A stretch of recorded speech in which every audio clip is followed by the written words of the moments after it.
රටම කැළඹූ පත්මේ සමග සිටි නිලියන් පිළිබඳව ආන්දෝලනාත්මක අනාවරණයක්.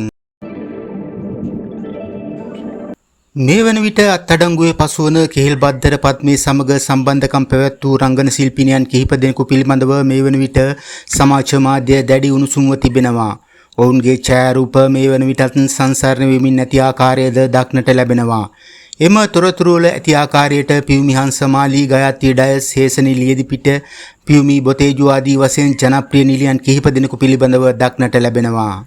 අත්අඩංගුවේ පසුවන කෙහෙල්බද්දර පත්මේගේ සිදුවීමෙන් පසුව ඔහු කළ හෙළිදරව්වකට අනුව මේ ආකාරයෙන් ඔහු විසින් මෙම රංගන ශිල්පිනියන්ගේ නම් හෙළි කර ඇති බවටයි පැවසෙන්නේ. බොහෝ පිරිස් පියුමි හංසමාලි මෙම සිදුවීමට සම්බන්ධ බවට අනුමාන කර තිබුණද මේ වන විට අනෙත් නිලියන්ගේ නම්ද හෙළිදරව් වී තිබෙනවා. හේසනි ලියදිපිටිය විසින් එම සිදුවීම ප්‍රතික්ෂේප කරමින් Taman එම සිදුවීමට සම්බන්ධ කර ගැනීම පිළිබඳව නීතිමය ක්‍රියාමාර්ගයක් ගන්න බව පවසා සිටියද අනෙක් නිලියන් තවමත් කිසිදු ප්‍රකාශයක් නිකුත් කර නොතිබීමද විශේෂත්වයක් වනවා.